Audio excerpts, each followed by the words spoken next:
All right, welcome back, everyone. Hopefully everyone's day's been going well. We got Ohio State's schedule being released, a shortened schedule this season. Now, the way the schedule was set up for the Big Ten this season is everyone was going to play everyone in their respective division, and then you was going to play 2 games outside of your division in the division, either the West if you're in the East or the East if you're in the West, for the Big Ten here. And take a look at Ohio State's schedule here. That means they're going to play Michigan, Penn State, the 2 teams that were ranked in 2019, and then another, maybe a challenging matchup at Illinois. It seems like you play in Illinois every here and there. They'll steal a game from you if you don't be careful. So they got at Illinois. You got to watch that. But interestingly here for Ohio State, no Iowa, no Minnesota, no Wisconsin. None of the teams that finished ranked in the opposite division them last year is going to be on this Buckeyes schedule. In other words, they got a kind of easy, friendly schedule here inside their own conference per se. And I think that's going to make things very interesting because you have to keep in mind, the SEC is going to play 10 games.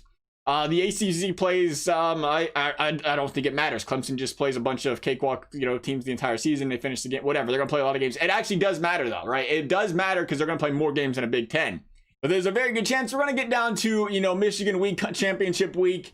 And there might be, 4 or 5, maybe even 6 teams undefeated, or, 6, 7, 8 teams with 1 loss because of the shortened schedule, because teams aren't going to play as many games. They don't have the, some teams still that tough non-conference game in there. They won't have to worry about that no more. They might pick up an L, and that's a big deal because that's going to make these teams that much tighter together. And when you're in the Big Ten, where you did not play as many games this season, you're going to say, hey, guess what? This team's 7-1, but this team's 9-1. They played 2 more games. They could be 7-2. They could be 8-2 had they played 2 more games. And that's going to weigh heavily on the committee, how they decide. I think how they decide if, who's going to make it a college football playoffs, how they decide the rankings, whatever throughout the season. And I think it's important that the Buckeyes get the chance to build that resume as much as possible here. And dare I say it, Harbaugh needs to beat Minnesota. They need to beat Wisconsin. They need to be a team that comes into Ohio State with 1 loss, or comes into Ohio State with no losses. That way, Ohio State can go over there and plow them as per the usual. The big problem there is, Harbaugh, big games, they don't really go together well. It's kind of like trying to beat Ohio State. It really hasn't worked out for him, and that could be the difficult problem there. So Penn State, a big game there. But I think if you think about what this reminds you a lot of is the first year they came into the college football playoffs, Ohio State was, there was on the outs, on the bubble, there was, a lot of questions, should they be allowed in? And then they went out there and completely plowed Wisconsin in the Big Ten championship game, and they said, all right, no questions about it, this team's for real.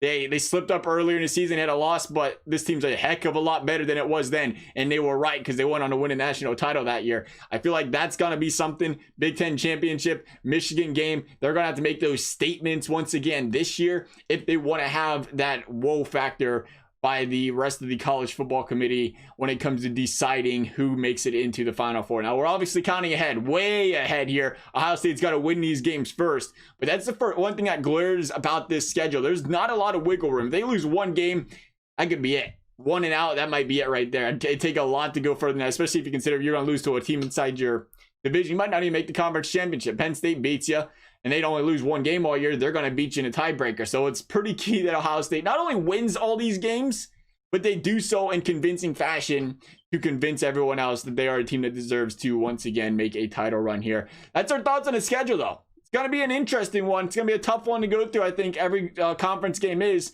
As always, like to hear you guys' thoughts. Thank you guys for watching. We'll see you next time.